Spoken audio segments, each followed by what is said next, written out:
The storm didn't just fall that night, it collapsed from the sky like the world had lost its balance. Rain hammered the empty highway until the road disappeared under sheets of silver water, and the wind pushed against everything human as if it wanted to erase the idea of shelter itself.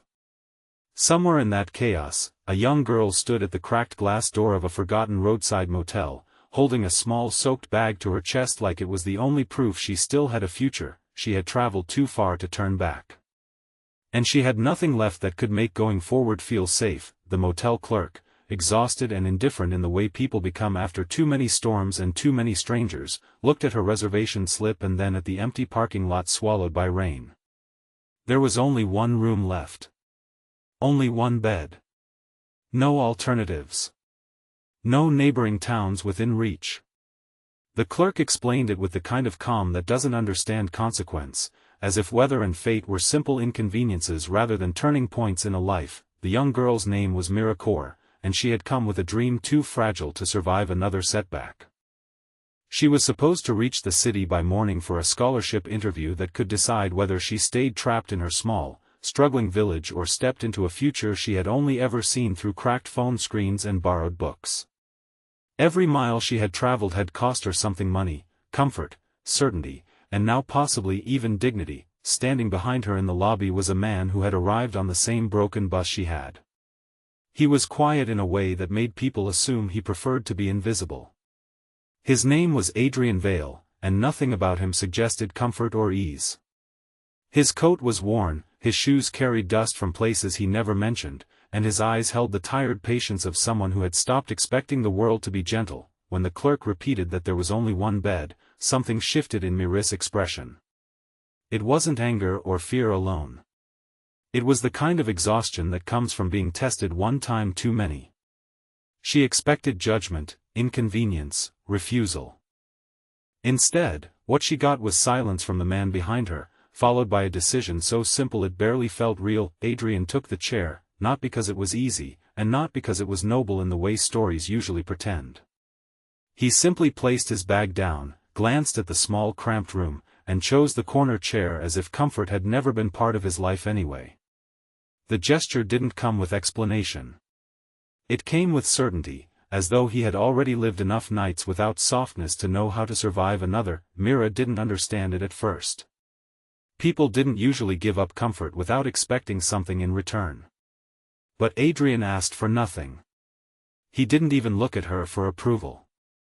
He simply accepted the chair as if it belonged to him more than the bed ever could belong to anyone. That night, while rain drummed endlessly against the motel window, Mira lay awake in the only bed, her thoughts restless and sharp. Every sound felt amplified.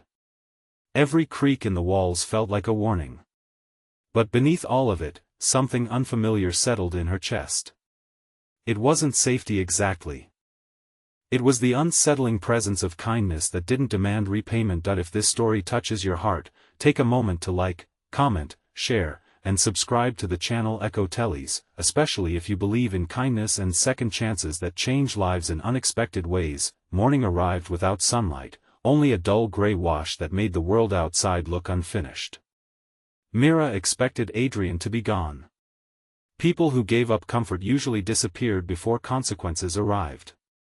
But he was still there, sitting in the same chair, perfectly still, as if sleep had never been part of his night. What she didn't know yet was that Adrian had spent most of the night watching the ceiling instead of resting.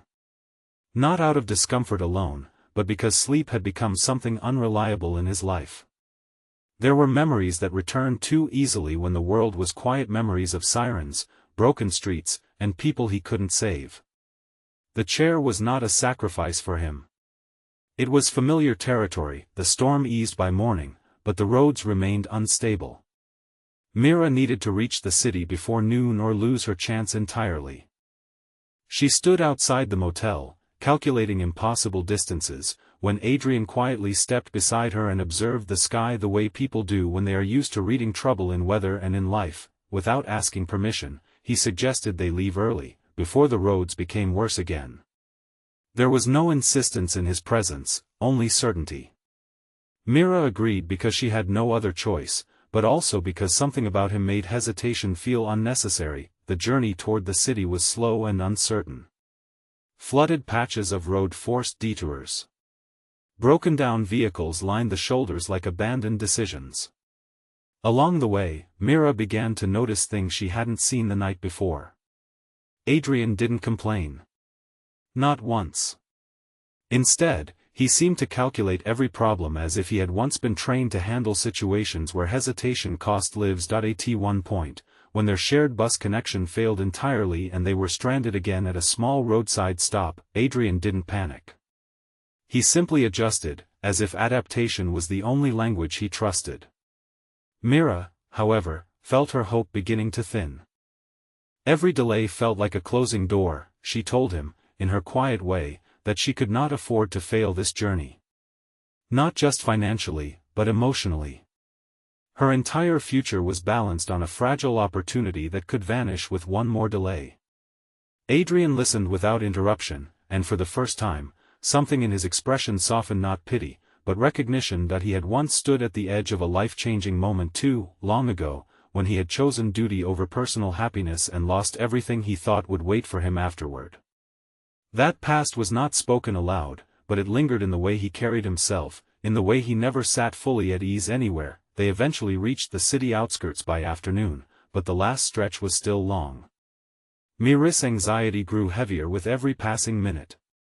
Adrian, noticing the rising panic she tried to hide, adjusted their path again, walking faster, conserving time like it was something measurable and precious. By the time they reached the building where her interview was scheduled, the sky had begun to clear.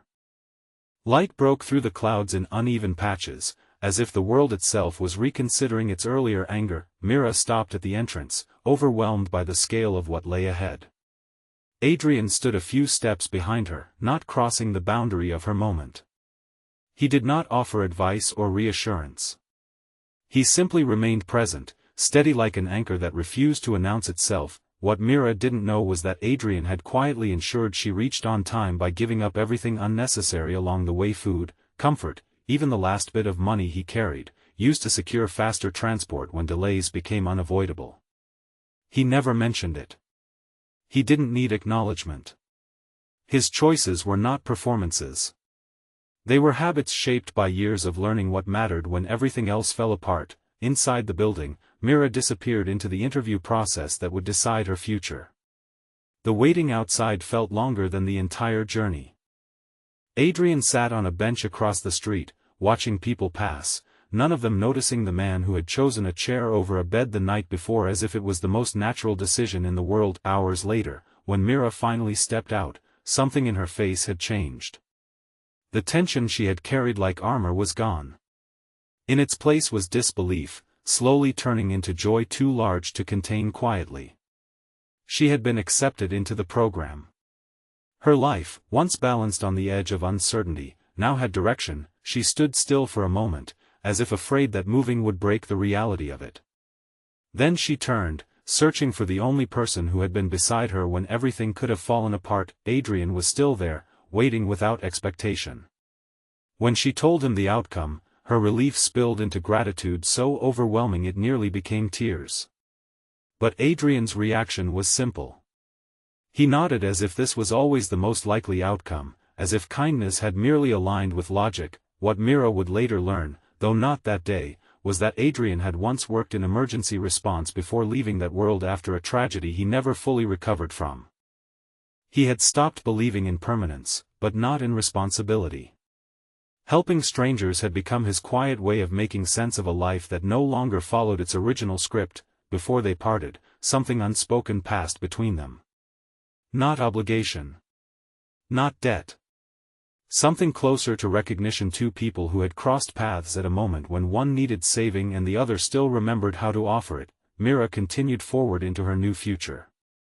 Adrian returned to the quiet roads and uncertain destinations that defined his life. But neither of them remained unchanged.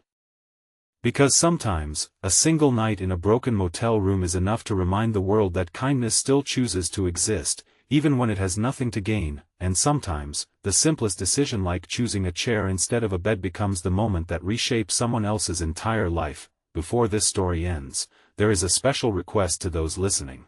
If this journey touched something inside you, Share in the comments what kindness without expectation means to you, because stories like this live longer when they are carried forward by hearts willing to speak about them. If this story moved you, take a moment to engage with this video, because your support allows more stories like this to reach people who need reminders that compassion still exists in the world, and in the quiet space after the storm. Remember this: sometimes the people who sleep the least are the ones who carry the most light for others.